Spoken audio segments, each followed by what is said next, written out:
По-вашему, что происходит? Ведь вы уже сказали, что вертикаль власти Путина слабеет.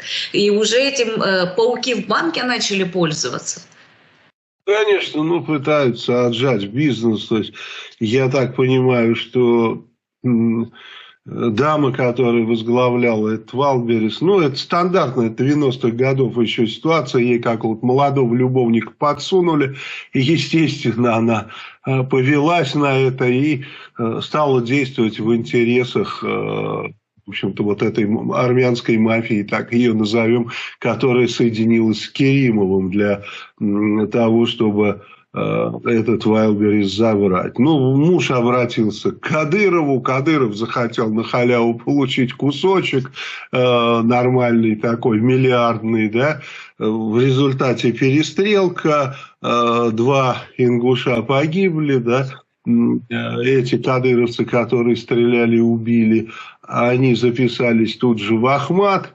И дело прекратили, я так понимаю, потому что они на фронт попросились. Ну, понятно, что они будут в ТикТок войсках, ни на какой фронт они не попадут. Вот. А ингуши, которые решили отомстить за убитых, они уже арестованы, как вы видели. То есть позавчера, вчера проводились в Ингушетии аресты, изымалось какое-то оружие. Было там оружие, не было, я не знаю, но пишут, что было. То есть, ну, чтобы не было никаких восстаний, они путинцам не нужны. То есть, они действуют в этом отношении превентивно. То есть, если они знают, что кто-то может против режима восстать, да, то они его лучше каким-то образом ликвидируют, посадят, все что угодно сделают. Поэтому, если люди хотят восстать против режима, надо это делать тайно. То есть, не надо кричать «иду на вы» и так далее. То есть, заниматься партизанской деятельностью, партизанской работой и ни в коем случае не открываться. К слову, конфликт вот Вайлдберрис, да, он еще приобретает в том числе и этнический оттенок, ведь по сути в эту историю включились этнические кланы Чечни и Ингушетии.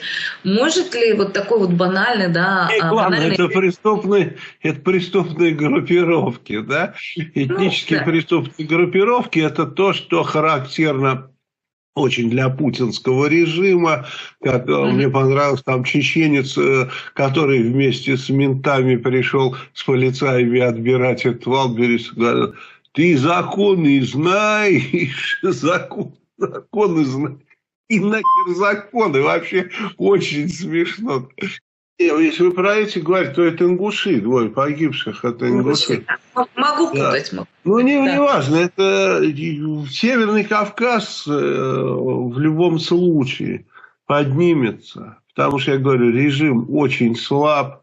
На Северном Кавказе, да и не только вообще, и весь Кавказ, будем считать, весь Кавказ, там созрели такие, как бы, силы, движения и прочее, и векторы этих движений, которые никак не рассчитывают на Кремль и противодействуют ему. Ну, давайте вот назовем, что там есть, какие силы. Ну, во-первых, там есть, конечно, кадыровцы, которые считаются весьма там путинскими, но это только считаются. Если начнется шухер, и там, допустим, Украина пойдет на Москву, что вы думаете, кадыровцы, как 28 панфиловцев, будут Москву, что ли, защищать? Нет. Кадыров сейчас требует от Путина все больше и больше денег. Он говорит: у нас тут войны, сейчас мы тут всех сделаем воинами, и там будем тебя защищать. Никого он защищать не будет, ему нужно как можно больше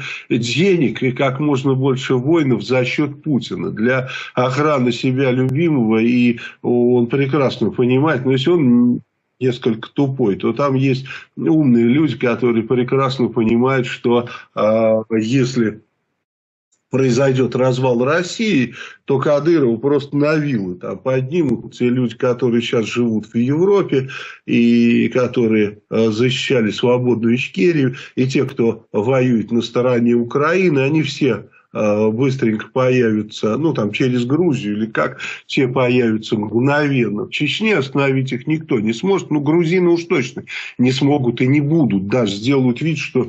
Ну, потому что силы Грузии недостаточные, чтобы остановить этих людей.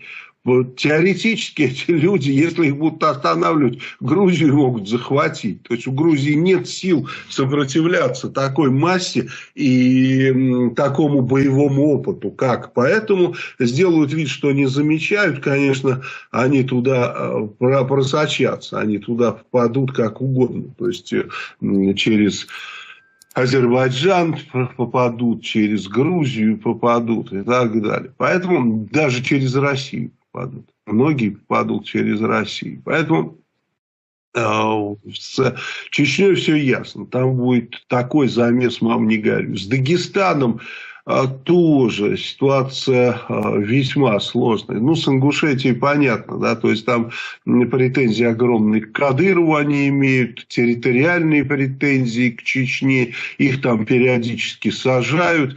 Тех, кто является, как Кремль считает, смутьянами, да, кидают под пресс. А в основном это люди уважаемые, которые не являются преступниками, которые являются просто обычными мирными гражданами, весьма авторитетными, желающими свободы и процветания своему народу. Да? То есть, поэтому это вот такой серьезный конфликт интересов. С одной стороны, преступники, да, которые кадыровские, и пытаются там что-то получить.